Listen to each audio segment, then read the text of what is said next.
Bismillah. Il y avait un petit garçon que l'on appelait Tipol, le chaman. Il habitait à la ruelle Timorne qui se trouvait derrière le cimetière. Tipol n'aimait pas du tout l'école. Il préférait de loin se promener, jouer aux billes ou aux noix.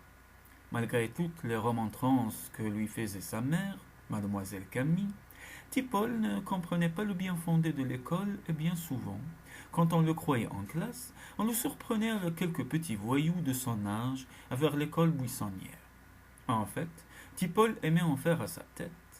Un jeudi donc, avant la fête des mères, Tipol s'était dit: Tiens, j'irai faire un tour à l'école aujourd'hui, histoire de voir ce que les copains ont bien pu apprendre en mon absence. Et c'est ainsi qu'après le départ de sa mère, Tipol alla Albert, le fils de Monsieur Maurice. Tu vas m'attendre, on va faire la route ensemble.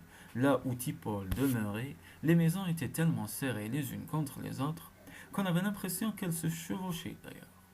Cette promiscuité engendrait bien des malheurs. Chacun se sentant toujours épié par l'autre, c'était là prétexte à de nombreuses disputes. Cependant, tous ces gens vivaient en bonne communauté. On peut même dire qu'ils s'entendaient parfaitement. Si quelqu'un avait besoin sur l'heure d'un piment, d'un peu d'huile ou même d'un clou, il se trouvait toujours quelqu'un d'autre pour le lui offrir spontanément, même si ce don faisait plus tard l'objet d'une petite injure à l'occasion d'une dispute. Souvent, Tipol, qui était très taquin, causait bien des soucis à sa pauvre mère. Et chaque fois, c'est le père Caco, un maçon qui habitait dans les parages, qui venait mettre fin à ces incessantes disputes. Le père Caco jouissait d'une certaine autorité dans la ruelle et dit qu'il apparaissait. Tous les commérages cessaient. Au fond, chacun remerciait le hasard d'avoir placé là le vieillard. Le père Caco était un solide gaillard qui avait fait la campagne d'Indochine. À son retour, l'administration ne lui avait donné aucun emploi. Sans se décourager, Caco s'était armé de son coutelas et était devenu le charbonnier du coin, jusqu'à ce que progressivement les bouteilles de gaz remplacent le charbon de bois. Quelquefois, pour subsister, Caco effectuait de petits séjours dans des chantiers. Il était un très bon maçon.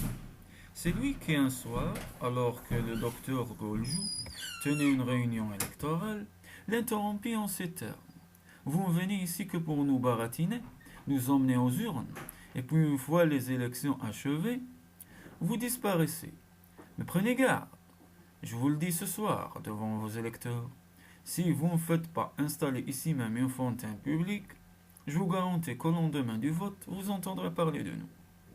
Cette énergique intervention précipita les choses et l'eau arriva dans la ruelle. Je vous disais donc que Tipol se préparait pour se rendre à l'école.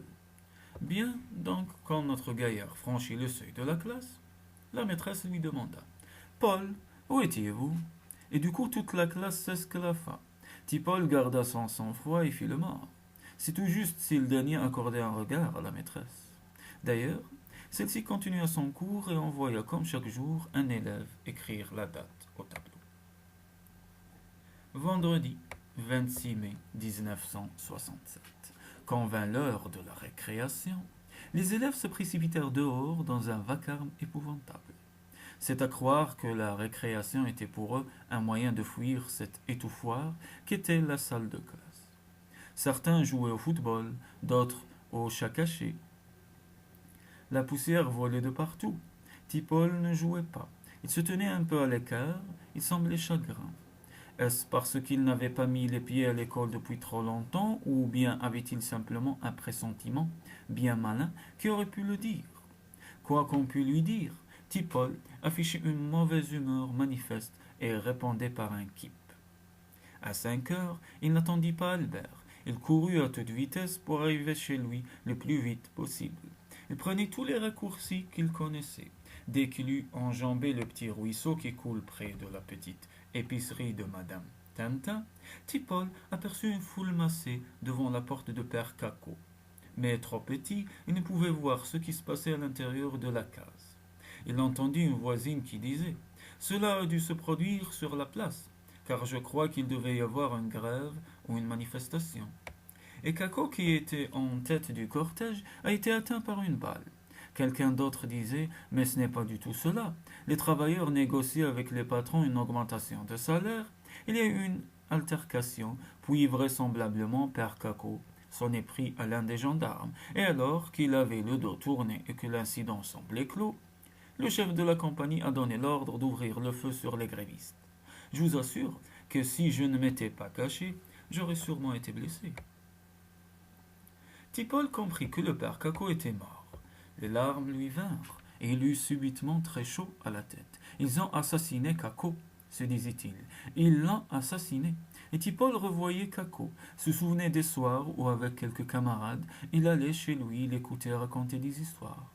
Tipol prenait plaisir à entendre toutes ces histoires, qu'il savait pourtant dormir debout, mais Caco les disait avec un tel talent qu'il ne s'en lassait jamais. Tipol, comme beaucoup d'enfants dans la ruelle, était un enfant naturel, et il aimait à croire que Caco était son père. Le plus souvent, il l'appelait Papa Caco. À la tombée de la nuit, tous les voisins s'étaient réunis chez le père Caco. C'était la veillée mortuaire. Calembours, charades et devinettes partaient de toutes parts. Cric-crac, compteur compté. Je demande la parole. Accordé. Un gendarme est sous l'eau. De quoi s'agit-il? Une nasse. Roulé, boulé dans les bas-fonds. Un fruit à pain. Un nègre dans un pantalon. Un sucre d'orge. Un tablier mis à l'envers. L'orteil. Erreur, imbécile. Alors donnez la solution. Un tablier mis à l'envers, c'est l'angle. Et la veillée dura jusqu'au lever du jour. Bien que n'ayant pas dormi, Tipol tenait absolument à se rendre à l'école. Et en dépit des injonctions de sa mère, il partit pour l'école. Quand il arriva, il remarqua tout de suite que de nombreux élèves étaient absents. Alors que la maîtresse, elle, était bien présente, comme à l'habitude, elle fit l'appel, sembla s'étonner du nombre élevé d'absents et se demanda s'il y avait une quelconque épidémie, ou alors si c'était la proximité de la fête des mères la cause de ces absences. Tipol, qui était aux aguets, bondit sur l'occasion et apostropha la maîtresse en ces termes. Vous voulez nous faire croire que vous ignorez que depuis hier, les forces de l'ordre massacrent la population pointoise? Vous n'avez donc pas compris que les enfants ne sont pas venus parce qu'ils ont sûrement perdu des parents? Tipol allait poursuivre, mais l'institutrice l'interrompit sèchement.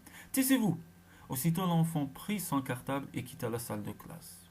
Chemin faisant, malgré tous ses efforts, Tipol ne put réprimer les larmes qui dansaient dans ses yeux. Tout en pleurant, il pensait au père Caco. Il était cette fois sûr qu'il ne le reverrait plus jamais. Pendant qu'il marchait, sa colère ne faisait que croître, et mille pensées l'assaillaient. Il ne cessait de se demander pourquoi cet homme si bon avait été si lâchement assassiné. Il arriva enfin dans la ruelle. Déjà le corbillard était arrivé. Il aperçut aussi le cercueil. La ruelle était pleine de gens, venus d'autres ruelles environnantes. La nouvelle s'était répandue très rapidement, à la manière d'une traînée de poudre. Quelques vieux travailleurs évoquaient la grève du moule en 1952. D'autres parlaient des brigades volantes, du temps de Boisneuf, et tous ces propos arrivaient par bribes aux oreilles de petits garçons, qui comprenaient mieux ce qui s'était passé et pourquoi Caco avait payé de sa vie. Quand la dernière vis pénétra dans le couvercle du cercueil et allait le fermer pour l'éternité, Tipol se souvint, non sans émotion, de petits dictons qui répétaient sans cesse le défunt. Si vous me pâtez aujourd'hui, ne l'oubliez surtout pas, parce que moi, je porterai les cicatrices dans ma chair et dans mon cœur. Aujourd'hui, le vieillard est mort, mais déjà d'autres mains se dressent pour saisir le flambeau.